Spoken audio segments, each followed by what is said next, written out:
Bukod kay Gina Acosta, posibleng gawin ding testigo ng prosekusyon si dating OVP Security Head, Colonel Raymond Lachica.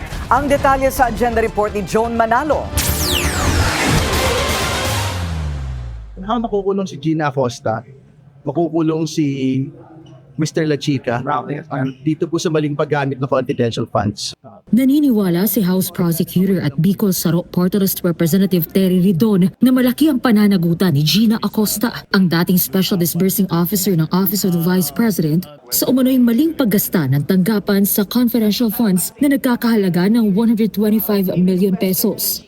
Muling tumestigo sa Senate Impeachment Court si Acosta ngayong araw, kung saan sinabi niyang ibinigay niya kay dating OVP Security Head Colonel Raymond Lachica ang confidential funds dahil si Lachica anya ang nakakaalam sa confidential activities ng OVP.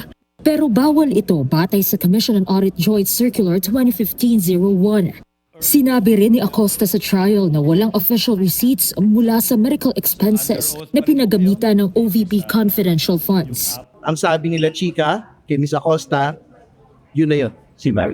Sabihin, dapat wala ng tanong-tanong.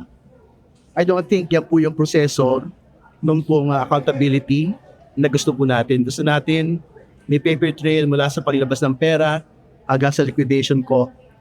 Dito po mga detalye.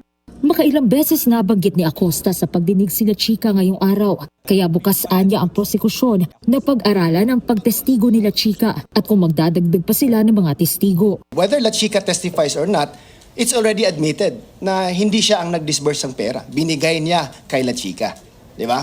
So, all of the certifications na sinubmit nila to the COA, mali na. Kasi hindi naman siya ang wala naman siyang personal na alam kung saan ginamit, paano ginamit. Gayunpaman, nais anya ng prosekusyon na mapabilis ang paglilitis, kaya pag-uusapan pa rin daw nila kung sino-sino pa sa tingin nila ang kailangan lang tumestigo. Kumbinsido rin ang prosekusyon na tila playing safe si Acosta sa pagsagot sa mga tanong ni Private Prosecutor Attorney Amando Ligutan. Kasi dekon hindi siya lalampas doon sa statement na yon. Hindi siya magkakamali. Yun lang paulit-ulit ang sagot niya. Yung kanyang statement, kanyang response o reply sa question, less talk, less mistake siguro. Takot siya na i-probe, no? If she makes a statement and then i-probe pa ito deeper, baka magkamali. Ibang-iba rin anya ang pamamaraan ng pagsagot ni Acosta sa impeachment trial kung ikukumpara sa pagharap niya sa House Committee on Good Government and Public Accountability nang iniimbestigahan ang confidential fund use ng BISE. Sa kabila nito, para sa prosekusyon, malinaw pa rin naibunyag ni Acosta sa impeachment court ang questionableng paglalabas ng confidential funds ng OVP dahil sa pagkakasangkot dito ni Lachica.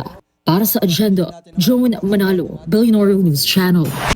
Manatiling nakatutok sa Bilyonaryo News Channel. Sumubaybay sa aming social media accounts at mag-subscribe sa aming YouTube channel para sa mga bago at eksklusibong balita.